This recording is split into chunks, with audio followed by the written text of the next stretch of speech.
إيش يما والله الأوية مثلا هنا كان كوا كينو يعني أنا أشياني كيبار لسن نايلون اشتك هل يعني الرجين يتركوا مال خزبو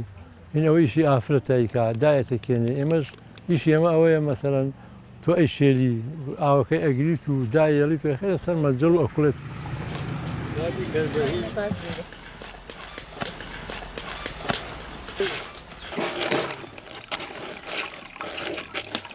تقريبا لا 520 دوا باشا تا 520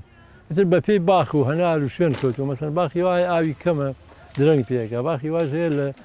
ماغي سرتاي ديشا بيجا ترشكل هتا هي مثلا خواسي زياتر تش زوره لسر ربا هنا رحمتي زوره شكا مثلا صرتو من هو بيانيه من ملا بانكدان هاتين او اجرمان كردوتو هتا يسال تا مغربي بس او خليكي او من يكي جيرك كذا سلاوك اذا او مثلا هنا ذاتك انا باش بيكودو كاز ناكري قالكي بوبي با يكسودو كاز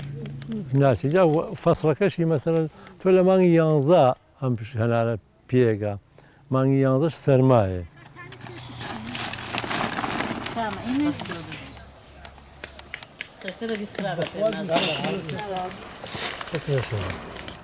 والله ربع ناري فرقي أوي بازار أوي بين معمل دا كتير فرقي كي هي ما تشين دا يعني إيرنين هنارا كوينين أجر شو أنا كيهين بيد يعني بلن لنزيكي شارع وبيت دهنا إيشي شوينو بس أجر شو أنا كي باق بيكو هورا ما نسمع هم يتلبان آوي كانيا أو أخواته هريتشي بيوني جاري سبارانه كيش باري ور باقو تميستريك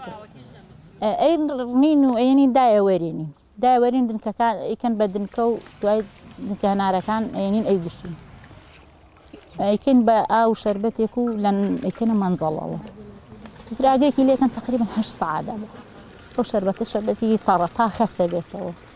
دو كفكي جاكا كفكي لا بينو يتبرو خزبونا وأتيت هلي جريتو بس أبي أعقل لي بين الصوتي أشتك نبت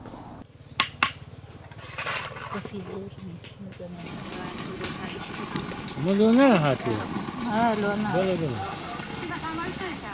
تامي طالي جاري وهاي أجر هالبدن كان يجبيك آجا ولي نبي أنو سري تيجي بمني منزلك تامي طالي كذا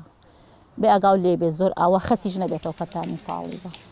دواي أوش أجري معمل بيت أو ناوك زردي تياي أو ناوك زردي بيبي بيجلي خدم كان بس لو يخون نايبجن عوقت بواني ريتو تبنا زاني شيء يكلينيتو أو تامي تفتيك جدا وطالي شيء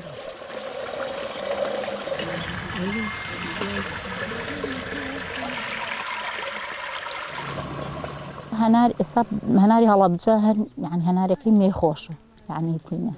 بس خوي الهناري بيستكيش عواصل زبابي هي بيلين شينه أو ترشة أجر أو بيد أو هناري كي خوش تريشة وترشيشة بس الجورة هناري هي بيك جور هناري